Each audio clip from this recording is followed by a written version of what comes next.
Hello दोस्तों, ancient India में एक से एक विद्वान पैदा हुए, पर क्या आप जानते हैं कि इनमें से एक राइटर और टीचर होने के साथ साथ इकोनॉमिस्ट और फिलोसोफर भी था।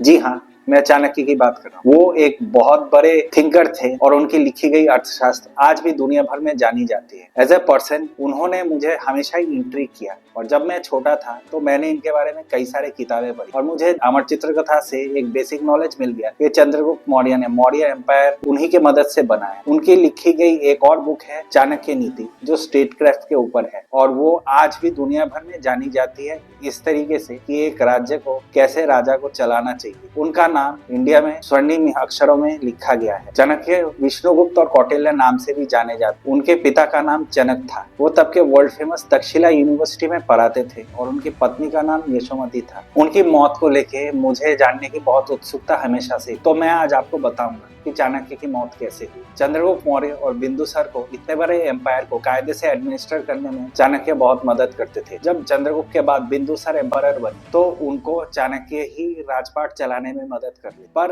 राजमहल में कई सारे मंत्री ऐसे भी थे जो चाणक्य से बहुत जलते थे। इनमें से एक सुबंधु था। चाणक्य चाहते थे कि उनके बाद सुबंधु ही महामंत्री के तौर पर बिंदुसार को मदद करे राजपाट चलाने, पर सुबंधु ने कुछ और ही सोच रखा था। वो हर हाल में चाणक्य को राजमहल से निकालना चाहता था और इसलिए उसने कई सारे षड्यंत्र रचे। वो बिंदुसार को अंत में ये समझाने में कामयाब हो गए कि इनकी माँ की मौत के जिम्मेदार चाणक्य थे। इस बात को लेके बिंदुसार और चाणक्य में बहुत अनबन और चाणक्य इतने अपमानित हुए कि एक दिन उन्होंने राजपाट छोड़ के जंगल जाना ही अच्छा समझा। तब एक बूढ़ी दाई ने पूरी सच्चाई बिंदुसार को बताई। चंद्रगुप्त मौर्य जब सम्राट बने थे तो वो हर तरह से शत्रुओं से घिरे हुए थे। उनको मारने के लिए विषकन्याओं भी भेजा गया था। इसीलिए राजवैद्यों से सलाह करके चाणक्य ये नतीजे पर पहुंचे थे कि उनके खाने में हर रोज थोड़ा बहुत जहर मिलाया जाए ताकि कोई जहर का प्रभाव उनके शरीर पे ना हो। वो हर रोज चाणक्य के सामने ही खाना खाते थे। पर एक दिन अनहोनी होनी हो गई। चाणक्य को राजमहल आने में थोड़ा विलंब हो गया और उसी दौरान राजमाता दुर्धरा ने ये जहरीला खाने का एक निवाला अनजाने में खा लिया। वो उस दौरान प्रेग्नेंट थी। ये जहरीला खाना खाते ही